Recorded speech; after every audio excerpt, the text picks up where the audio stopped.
evening. Welcome everyone who's here present. This is the first to the last meeting for this session. And tonight we're going to hear the presentations of the owners and the tenants.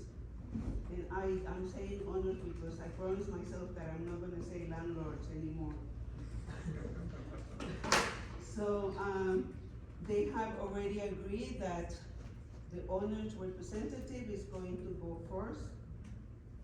And they are going to give us their presentation for the rent guidelines for leases commencing or being renewed between October 1st, 2024 and September 30th, 2025. I will now take roll call. Please respond if present. Belen Aqua? Present. Eddie Mae Barnes? Present. And I have to say Belen Aqua, public member. Eddie Mae Barnes, public member. Yeah. Kenneth Finger, owner representative. Here. Sylvia Hammer, tenant representative. Here. And Tamara Stewart, tenant representative. Present. And I'm Elsa Rubin, public representative. Let the record show that we have quorum. I will now ask our counsel, Mr. Stecker, if he has any announcements or comments. No announcements, Chair. I'll just do a reminder that Thursday the 27th, we have our final meeting at 7 o'clock at the White Plains City Hall Council Chambers. Yes. And I have to remind the people present here that this is a public meeting, not a public hearing. Therefore, the public is not allowed to participate. We will just listen to the presentations, and we will start with Ms. Stewart. You have 20 minutes. Oh, no, I'm sorry. We decided that we were going to start with Mr. Finger. You have 20 minutes, and Peter is going to keep the time. Thank you. Can you hear me? Okay. Good evening, members of the board and select members of our audience here tonight. Thank you for the opportunity to discuss the position of the property owners. With regard to our function, first, may I just point out one section of the legislative findings that no one has referred to, that of, quote, ultimate objective of state policy, end quote, is, quote, transition from regulation to a normal market of free bargaining between landlord and tenant, end quote. That's right from the statute. Now I understand that the statute provides that this also has to take place with regard to the stated housing emergency. However, I'd like to point out that we can keep things and should keep things in context and understand that the ultimate goal should be to preserve housing stock for the transition period. I disagree with my learned tenant representatives who would read into legislative findings the concept that ETPA controls are a right of the tenants forever to have affordability written into the statute. That does not appear. Not only is this at the expense of the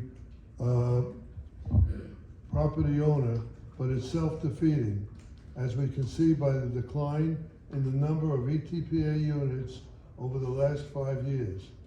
If you want the number to go down further to 0, keep penalizing the ETPA property owners. If you want more affordable housing, then you must at least provide people with an incentive to purchase, rehabilitate, and construct affordable housing.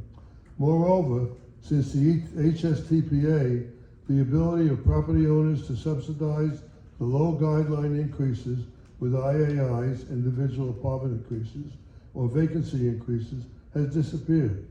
So, as you have heard, among other things, MCI, major capital improvement applications, have gone down from 50 or 60 a year in Westchester to 9 last year in 2003.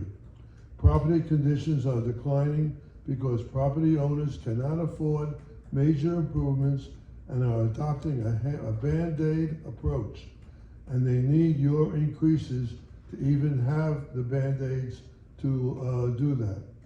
The context must be with regard to the factors that our board shall consider, and I emphasize the word shall, since in legal terms, as DHCR's counsel can advise you, that word is a mandate, a requirement, not an option. The board must consider the following, and this goes right from the statute. Number one, the economic condition of the residential real estate industry in the affected area, including such factors as the prevailing and projected 1, real estate taxes and sewer and water rates. 2, gross operating maintenance costs, including insurance rates, government fees, and cost of fuel and labor costs. 3, cost and availability of financing, including effective rates of interest. 4, overall supply of housing accommodations and overall vacancy rates. And 2, relevant data from the current and projected cost of living indices for the affected area. And finally, such other data, and the word is data, as may be made available to it. This comes right from the New York Unconsolidated Laws. Now, as to the last section, such other data, it refers to data, an objective term, not speculative statements such as the ability to afford, etc. Affordability is not a factor set forth in the law. Thus, while the statements by many people as to their respective fears of a rent increase certainly gain our sympathy, there is no empirical data as to affordability, nor is that an issue that we can legally consider.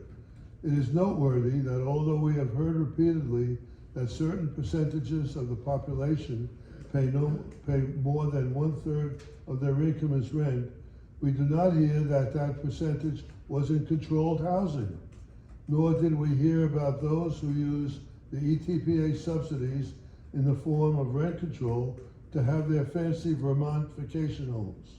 However, again, affordability is not an issue for this board, and is not a criteria set forth in the law. Moreover, I point out the testimony of Antoinette Rose, the local 1199 representative, who received 3 increases in 3 years of 7%, 6%, and 5%. And when asked why the increases, she candidly admitted that costs and expenses have increased. So presumably she needs the extra income. Well, the same goes for the property owners of rent-limited ETPA housing. So let's look at the numbers from Table 3 to the survey. Insurance is up 17.8%. Utilities are up 7.2%. Wages are up 5.8%. And what has gone down? MCIs, as we've discussed. So ETPA buildings are deteriorating. Repairs are down 2.4%, even though more repairs are needed because you have less major capital expenditures. And interest rates have increased by 3.6%.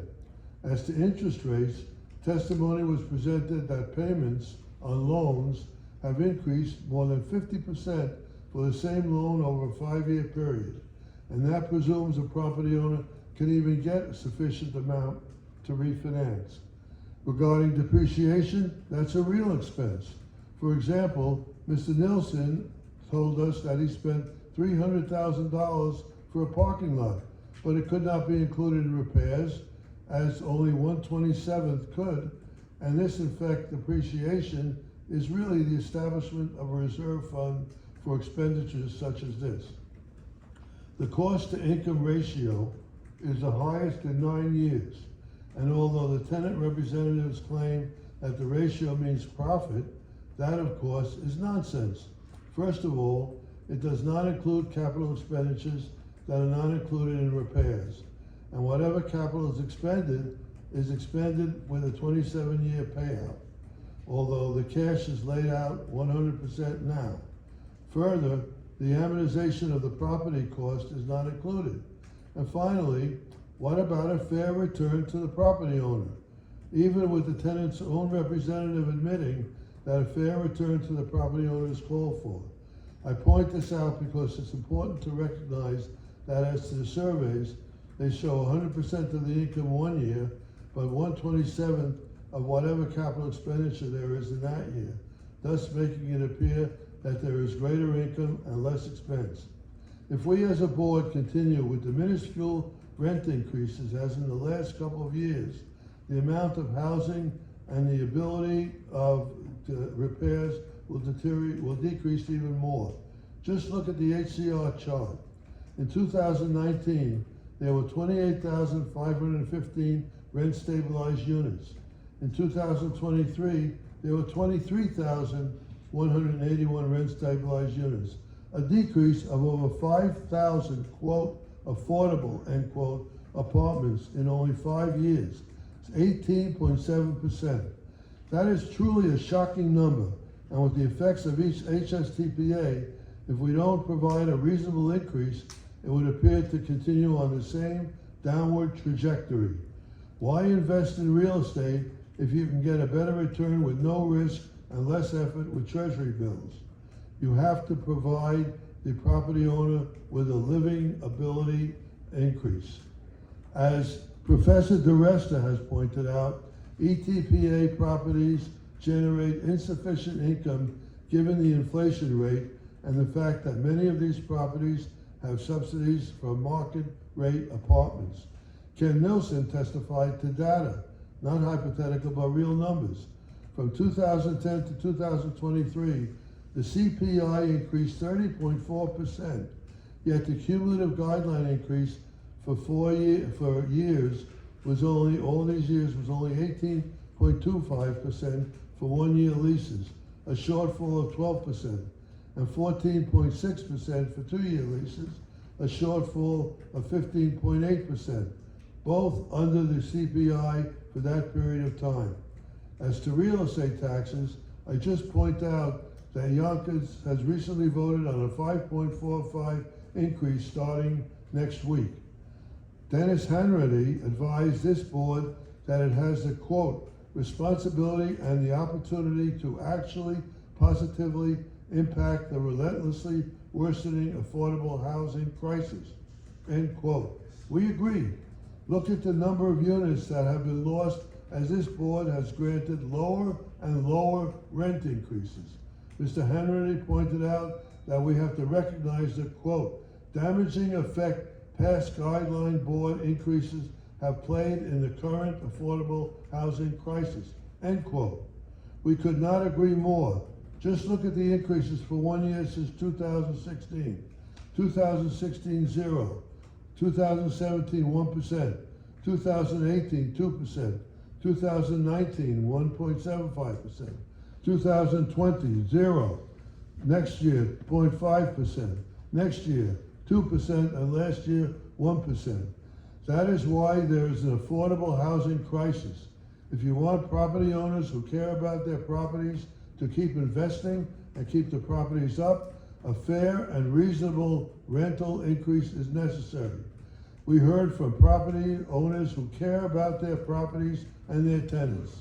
The young lady who is a property owner of a small family-owned property told us about her inability to get an MCI, and moreover, she and others, as Alana Schifatelli told us, who are hands-on owners, do the work on the building themselves. These and others like them can only stay out of bankruptcy by working on a hands-on basis.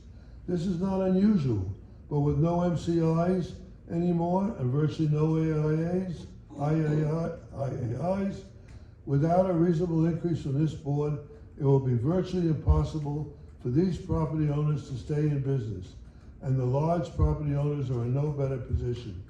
It is noteworthy that the data provided by Dan Houlihan showed that there is lost tax revenue due to an approximation of lower rental of $200 per month per apartment rather than market rate to the municipalities, comes out to about $16 million as a result lost to the communities as a result of the lower property values of rent-stabilized housing. As public members, this should be significant. Yet tenants receive the same municipal services as homeowners. Alexander Lawrence pointed out that the cost of appliances have increased 40% since 2019. Chris DeFeo testified that Mount Vernon recently enacted a $500 per unit DPW beautification fee, and there are similar fees in other municipalities. And it does not pay for Mr. DeFeo to keep working on his property when he can get more money with less risk from treasury bills, state tax-free. Tim Foley, the CEO and Executive Vice President of the BRI, dealt with, among other things, the issue raised by affordability. Putting aside the fact that affordability is not a criteria in the factors set forth in the statute, the answer is to have an increase that keeps pace with inflation. This year is 3.5%. One factor that is significant is that the job market in Westchester is very strong, and wage growth is 4.1%, which is higher than inflation. Mr. Foley included an Economic Policy Institute publication for 2023 that showed that, quote, real wages of low-wage workers grew 12.1% between 2019 and 2023, end quote. He also pointed out that in 2022, a modest rent guideline increase resulted in more repairs and maintenance. Last year's minimal increase resulted in less repairs and less maintenance. The issues before this board transcend the individual property owners and their tenants. I do not have to advise the public members of this board as to their significant burden and responsibility. The very existence of housing in Westchester rests with you. Another zero or minimal increase will just exacerbate the housing crisis and end up further reducing the number of ETPA apartments. As I have stated previously, the housing situation cannot be put on the backs of property owners as the tenants seek to do. This is society's problem, and one that government has to deal with, and not restrict property owners' ability to earn a reasonable return. I note that while Ms. Roach submitted the state controller's report, what she did not do is submit the whole report, cherry-picking portions that suited her. I am submitting, and will hand out as soon as I'm finished, the quote recommendations from that report, which do not, and I repeat, do not place the burden of solving the housing crisis on the property owner. They place it on the government. I will hand out the recommendations as soon as I finish my talk.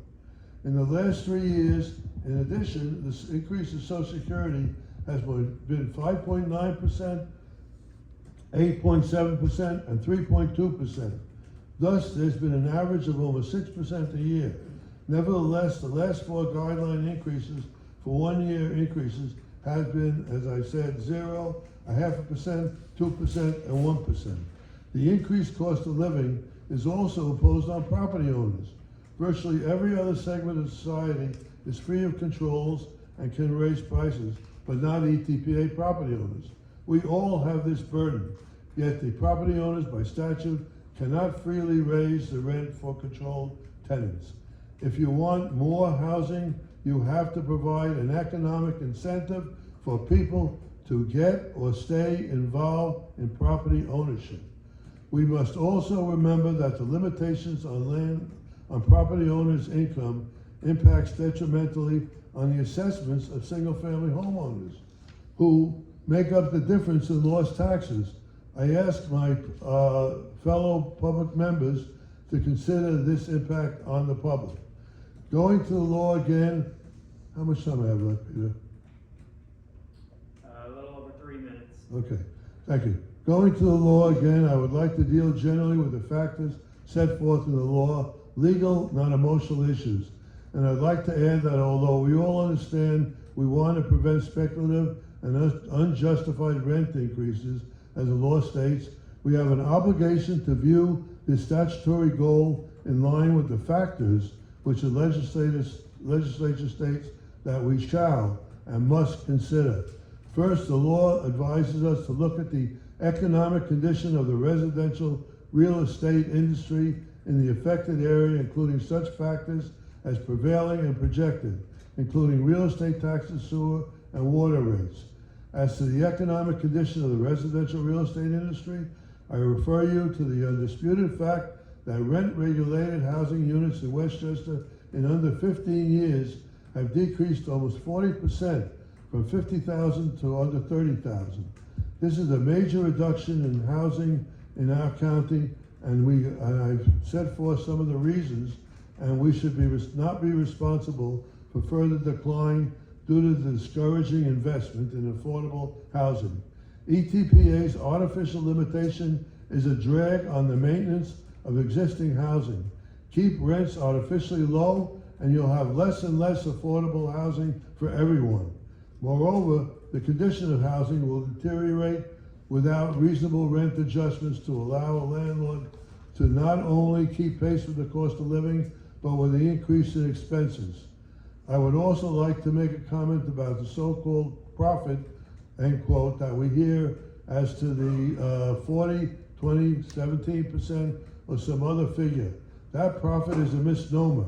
It is a cash flow figure that does not take into account, among other things, payment of principal or amortization, which is the cost of people buying property, capital expenditures, MCIs, etc. Again, if we want people to invest and improve affordable housing, if we want proper repairs, if we want IAIs, we have to allow owners and property owners to stay even, and in addition, to make a profit. As Mr. DeFeo said, if you can get a guaranteed return on the bank, why invest in real property? Relative to real estate taxes, they've universally increased through ETPA communities, almost 3% overall during the last year. And while ETPA property owners pay these expenses, the total assessment is subsidized by single-family homeowners. This is also because certiorari laws allow tax assessment reduction in controlled housing, which results in single-family homeowners paying more. Every property owner in an ETPA community pays more real estate taxes because of the limitation of rentals in an ETPA building. We ask that the public members, again, consider the interest of single-family homeowners of the public. Number two, we're supposed to consider gross operating maintenance costs. We've talked about some of that before. As to fuel, I don't think anyone, I'll make it quicker. I don't think anyone can anticipate another warm winter. The cost of fuel is going up and down.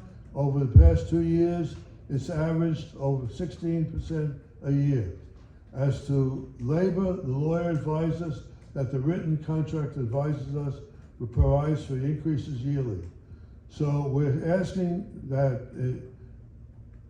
in order to assure that the additional costs incurred by property owners in fuel, utilities, labor, real estate taxes, insurance, all which are mandated and have no flexibility, do not come out of maintenance repairs, an increase is necessary to equalize the increase in expenses, which is over 9% in the last 2 years. We have seen the figures over the last 2 years. The guideline increase was over 6% less than the increase in expenses, and much less than the cost of living over the years.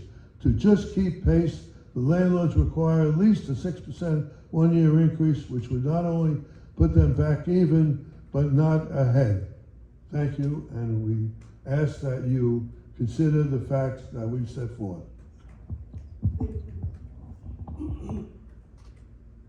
questions from the board to Mr. Taylor? Can we hand this out, Madam Chairperson? Peter?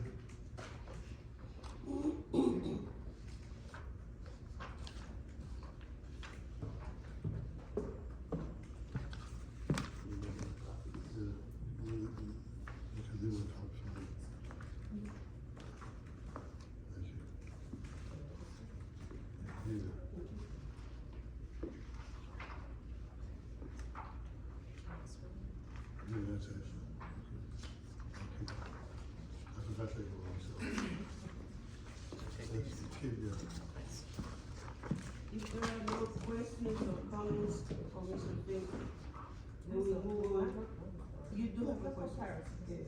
Okay. Yes. You what was the percentage you proposed for 1 year increase? I'm not proposing that. What I said is that the, hold on, I have to look and see what it is. You said 6%. To keep pace, the property owners would require at least a 6% 1 year increase, which would only put them back even where they would have been had the board given an increase commensurate with the expense and cost of living rises in the last 2 years. So 1 year? That would be 1 year.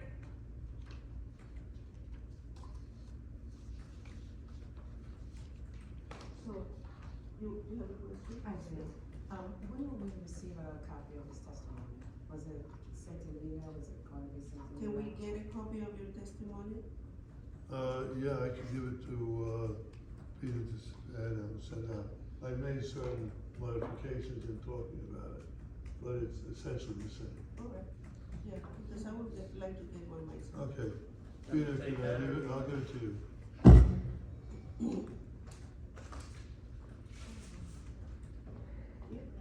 I added in a word there and then took out a word and took out a couple sentences. It's, well, I know I was only up to 3 minutes, so I had to take out a couple. Okay, so now we'll hear from Ms. Stewart, the presentation for the tenants.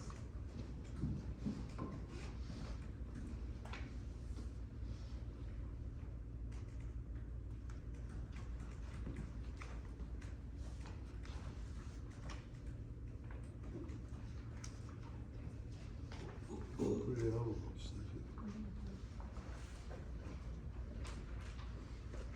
you.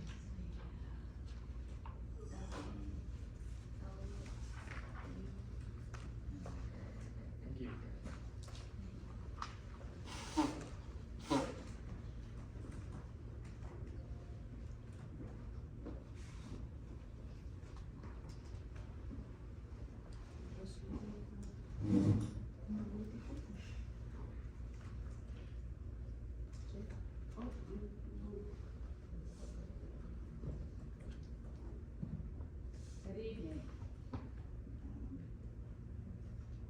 Should you use the microphone? Good evening. Good evening, Chairwoman Rubin, fellow board members, Councilor Stecker, Councilor Bernie Burgess isn't here, and also members of the public.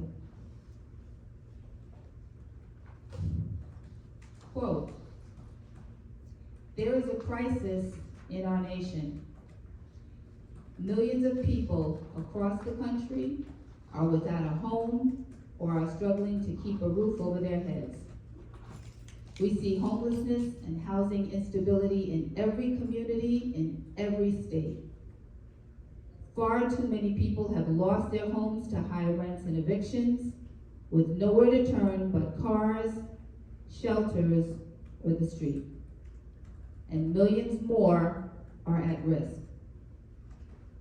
This year, the national one-bedroom housing wage, which is the hourly wage a person working full-time needs to earn to afford a one-bedroom apartment, is $23.67. That is more than 3 times the federal minimum wage and more than what most of the country's low-income seniors, people with disabilities, families with children, and low-wage workers can comfortably afford. With housing costs this high, many of our lowest income and most marginalized neighbors are just one emergency away from becoming homeless." End quote. This quote begins the preface to the 2023 Out of Reach report published by the National Low Income Housing Coalition. This Out of Reach report shows that New York ranks 4th highest in the nation with a $40.08 per hour state housing wage, based on a fair market rent of $2,084 for a 2-bedroom apartment. Only Hawaii, California, and Massachusetts have a higher per hour state housing wage. Westchester County's housing wage is only slightly lower than the state housing wage at $39.02 per hour. Only New York City and Nassau-Suffolk counties have a housing wage higher than Westchester. Quote, having safe and adequate housing is one of the most essential necessities in society. Yet for too many Americans, finding and keeping an adequate and affordable place to live has become all too difficult, stretching household budgets, forcing trade-offs with other essentials like food and health care, or leading to living in crowded, poorly maintained, or even hazardous conditions. The consequences of this housing insecurity are wide-ranging, with economic, social, physical, and mental health impacts. For almost 3 million New Yorkers, housing costs constitute more than 30% of household income, the most commonly used threshold of affordability. In New York, cost burdens are among the most severe in the nation, with 1 in 5 households experiencing a severe cost burden, meaning more than 50% of income is for housing costs. While low-income renters are the most cost burdened, these financial pressures are increasingly felt by middle-class households, end quote. This quote begins the message from Comptroller Thomas DiNapoli's February 2024 report, New Yorkers in Need, the Housing Insecurity Crisis, which formed the basis of Genevieve Roche's June 12th written testimony to the board. Among the Comptroller's report's key findings are approximately 3 million New Yorkers, 40% of households, are cost burdened, while in the Mid-Hudson region, that includes Westchester, 37% are cost burdened. About 1 in 5 New York households are severely cost burdened, paying 50% or more of income on housing. 34% of Mid-Hudson renter households are severely cost burdened, according to the 2022 U.S. Census American Community Survey. Renters in Yonkers comprise 53% of households, and 51% of these households are cost burdened. Yonkers contains the greatest number of rent-stabilized units in the county. While the availability of housing at a variety of price points is a factor, it is the rising rate of household costs that is the greater factor driving housing insecurity.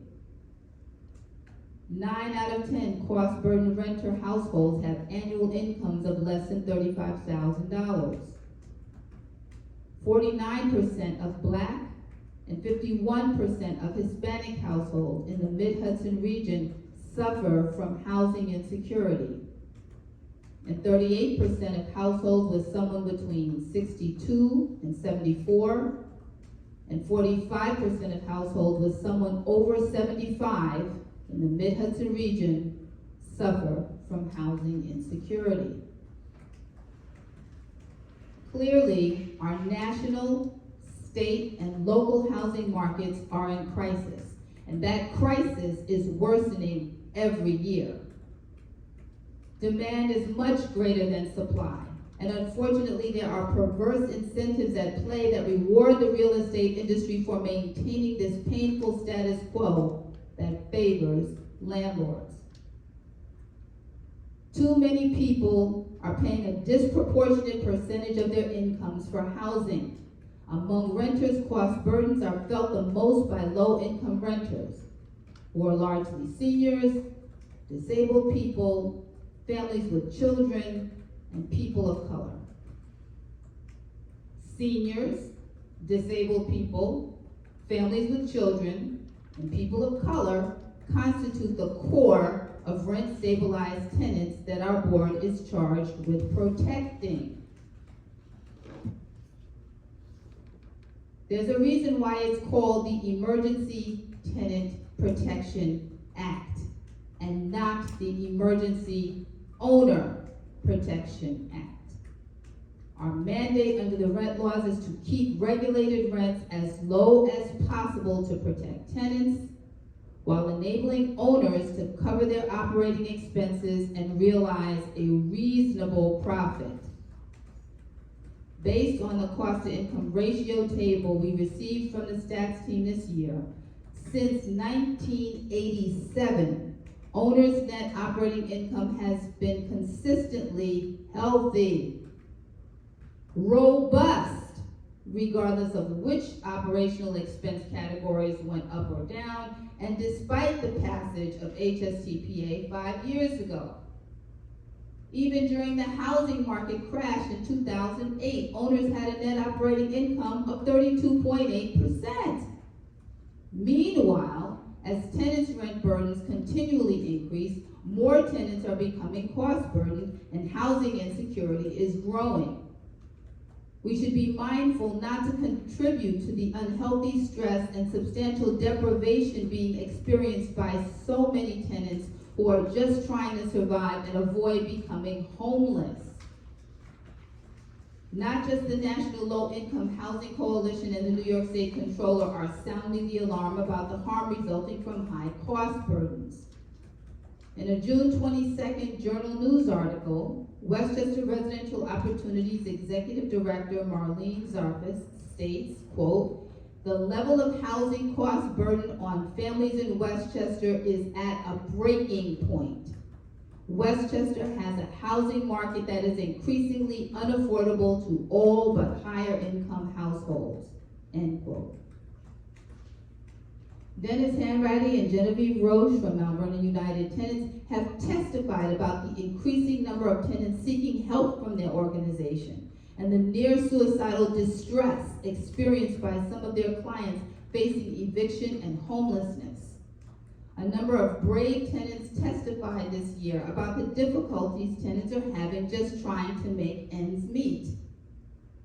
Ronnie Cox reminded us that a quarter of the county's population is comprised of senior citizens, many of whom are at risk of losing their housing due to high costs.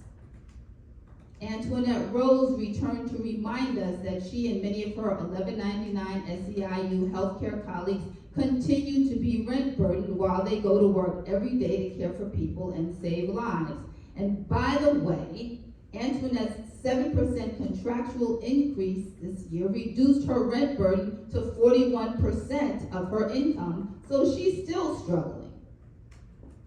Sam Swinson spoke up for his overburdened postal coworkers and senior neighbors, while Quantel Bazemore reminded us that tenants who pay for heat and electricity also need relief.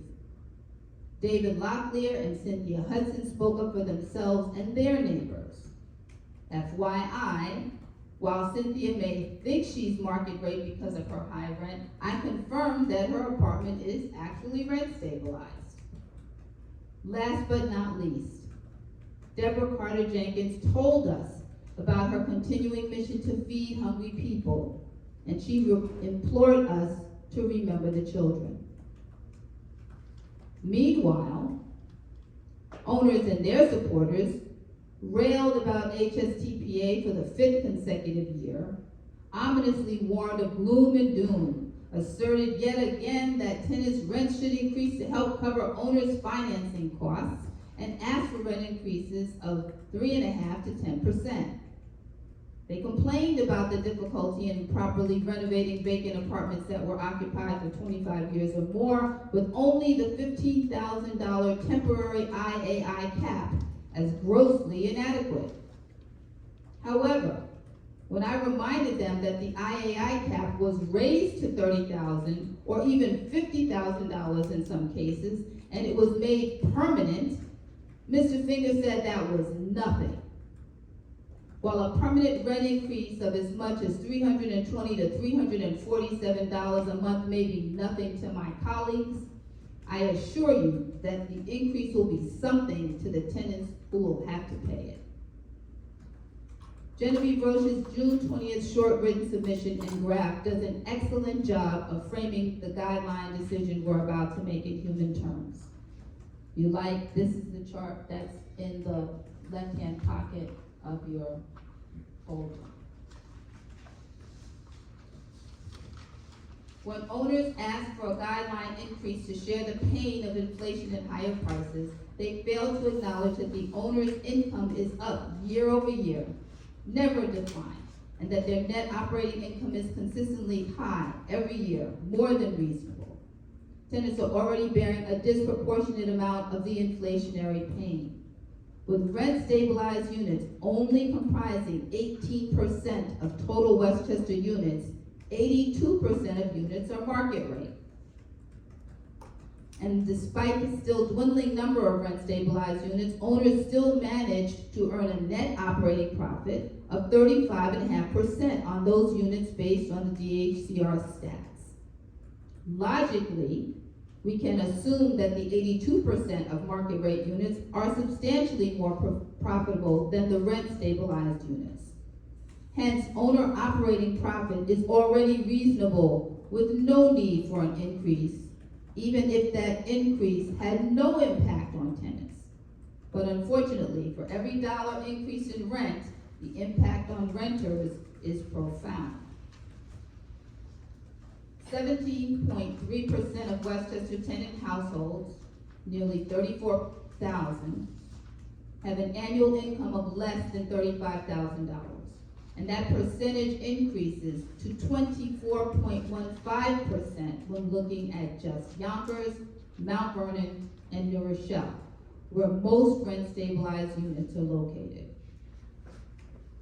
$875 a month is the amount of rent that's affordable with an annual income of $35,000. However, the average rent-stabilized apartment costs $1,621 a month. A family paying $1,621 a month on a $35,000 annual salary is severely cost-burdened, paying a whopping 55.6% of their total income for rent. And remember, that's before income taxes, food, utilities, healthcare, transportation, clothing, medicine, childcare, etc. Is it any wonder that Sylvia's organization is feeding people every day, in addition to providing them with necessities like clothing, shoes, toiletries, diapers, sanitary products, and laundry cards? Every additional dollar these low-income households have to pay for rent is another dollar they don't have available to pay for something essential that they need. In closing, Sylvia and I recognize that landlords and tenants should have a cooperative relationship, and the two groups need each other. We agree that both groups share responsibility for seeing that rent-stabilized housing is safe, clean, and properly maintained. However, we disagree that the pain should be borne disproportionately to increase owners' already reasonable net operating profit when that would negatively impact so many cost-burdened renters. With fewer than 20,000 rent-stabilized units in Yonkers, Mount Vernon, and New Rochelle, and nearly 34,000 households earning less than $35,000 a year, isn't it obvious that any increase in stabilized rents will have a harsher negative impact on tenants just so owners can reap a greater net income?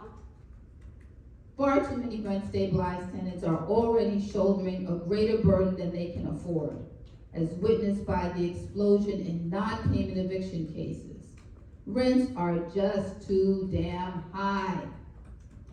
It is unreasonable to expect an increasing number of fixed-income seniors, struggling single parents, poor families with children, and hard-working, low-wage employees and gig workers to shoulder another rent increase this year when many past increases have been shown to be unwarranted. Rents that have gone up as a result of temporary increases in oil prices or utilities don't go back down when the prices decrease. They unfairly get baked into rents and are quickly forgotten by landlords. High levels of cost burdens caused by high rents and the current affordability crisis are driving more and more working people, families, seniors, and disabled people out of Westchester. While there is little that this board can do to help the majority of cost-burdened tenants in our communities, we can honor the spirit of our mandate and protect close to 25,000 rent-stabilized tenants from bearing unnecessary rent increases, especially during this period of high costs and inflation. Rather than giving in to those who view modest guideline increases and higher IAI limits with contempt, please help those who are truly in need of help by freezing rents. Westchester's rent-burdened tenants are counting on us not to make their already dire situations even worse. Thank you. Thank you, Ms. Stewart. Any questions, comments for Ms. Stewart? Or for the tenant representative?